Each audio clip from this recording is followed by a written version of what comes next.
to seeing through glass. Now, one of the main questions I've been asked since buying my McLaren 540C is what are the differences between the 540C and the 570S? Well, today, with big thanks to McLaren, I have both the cars behind me and I have a beautiful setting to show you guys some of the differences between the two cars.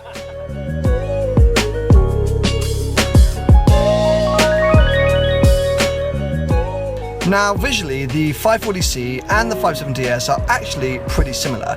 These two cars are particularly highly spec'd press cars. The one on the right, the 570S, is equipped with the track pack, and the 540C has a huge number of options on it. However, the quickest and easiest way, I think, to separate the two cars are the side skirts. As you can see here, the 540C has quite thin, narrow side skirts compared to the 570S, which has these thick, wide side skirts. That's always the thing I look for.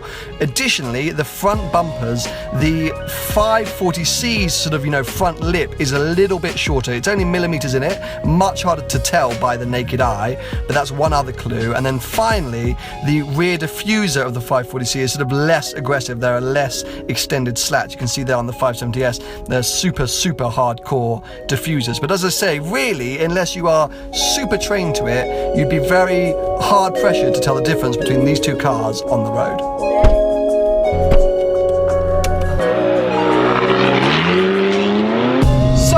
Starting off with the 540C, which I think is the only right thing to do, considering this is the car that I own. Unbelievably, I start to pinch myself whenever I say that. This is my first experience in a 540C on some kind of twisty Alps type road. Well, it is an Alps road, actually. There's nothing to do with it being an Alps type road. This is the infamous Red Rock Road, one of the most picturesque, most twisty, and most tunnel-filled roads that we ever drive. I absolutely love it. James has brought us here. He is behind me in the 570S, which we're going to be getting into straight after this.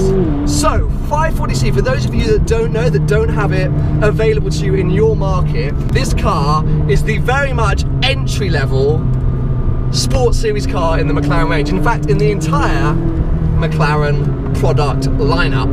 And as you're going to see, because we're going to go through our first tunnel, it is still 100% a supercar. This thing is unfreaking real.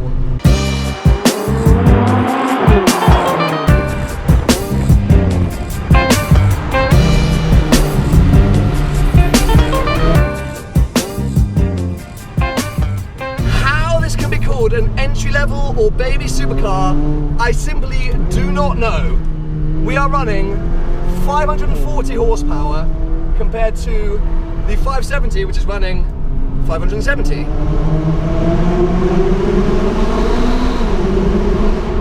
And as you can hear, with a sports exhaust, this thing is insane. We still get all of the driving characteristics, chassis,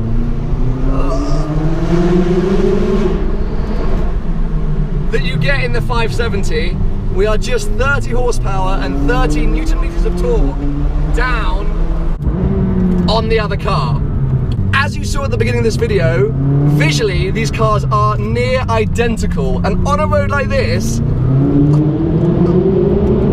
I think there is very little to choose between them.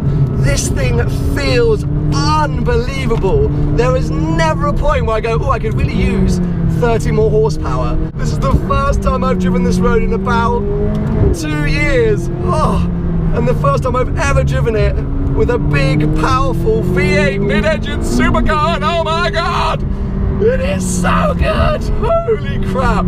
However, James is all over my bum in that 570S, and that could be to do with his driving ability and skill, but I think it's time that we jump in to the 570 and see if actually it is much quicker than I thought or realised on a road like this.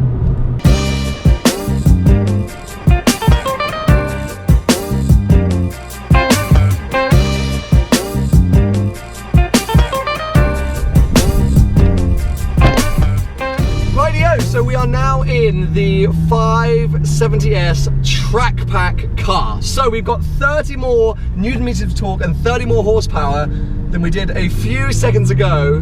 This is the most hardcore, most lightweight Sports Series vehicle they do currently. It will take me to 0 to 60, 0.3 of a second faster, and over 200 miles an hour. However, we are definitely not going to be doing that on today's road. This also has the top spec McLaren sports exhaust. So once we get into those tunnels, the windows are going to be coming down. Right out the box, can't tell a huge amount of difference apart from the incredibly racing race seats I've got. They literally make me feel like I'm on a full-on race car. We are on winter tyres on both of these cars because of the time of year. We are also in full track settings on the active panel as I was in the 540C. So this is as much of a direct comparison as we're going to be able to get. I also have the carbon ceramic brakes, which should be interesting. This car has been a McLaren press car now for a bit of time, so it's not an easy life. But we are going to see what it is like around this road. James throwing up rocks in front of me.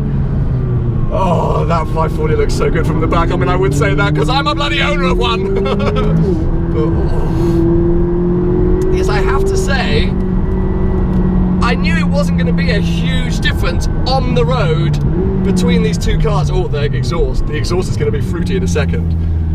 But I definitely am not noticing like a massive step up when it comes to acceleration. 30 horsepower, it's not exactly a huge difference. 0.3 of a second is quite a big difference, but we're very kindly being let through there by a man in a big yellow bus. The Abarth's granddaddy. Here we go. Okay, so first things first, I am traction limited. I am not brave enough on this tight and narrow road to put the traction in dynamic mode, so we're going to stick with that on. Here we go, first tunnel.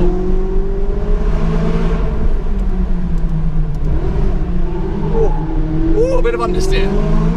Oh, a lot of shadows. The light today is not helping. It's slightly terrifying going clueless into these super narrow tunnels. I am getting a lot of understeer, which I think will be to do with the winter tyres. James is absolutely gone. Absolutely gone. And he has got a car which should be less powerful and less dynamic. But for some reason I'm struggling to stay anywhere near him. And as I say, I freely admit that could be driver's skill. But this car feels on this really tight and narrow road a little held back. I think this car needs to be on a track for sure.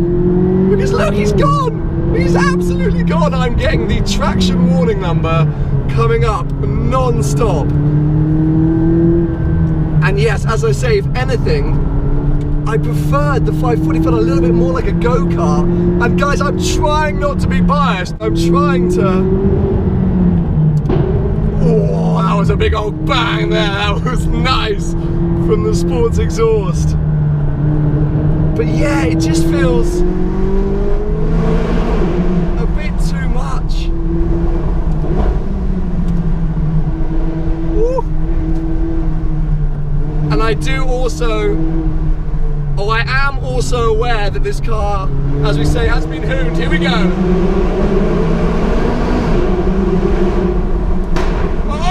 Oh, that was insane. That was insane. Woo. You all good? You want to see that view? Okay. James literally just pulled over and said, I gotta come see that view. So, if it's totally safe to do so, which is probably not, I'm gonna reverse very quickly. Try and capture some of the epic scenery, but I honestly think I preferred the 540 on this road. On this road. Remember, this is the track pack. So James is swearing by just how much he loves this view. Right, scenic moment.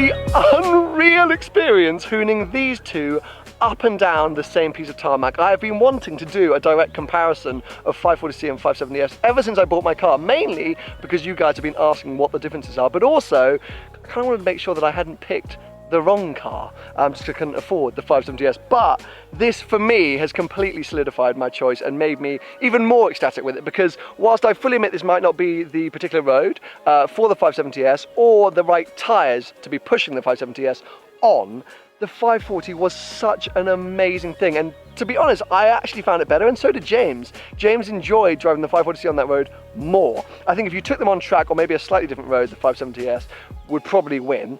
It is quicker, it is more powerful, and with the track pack, it is going to be lighter and a bit more responsive.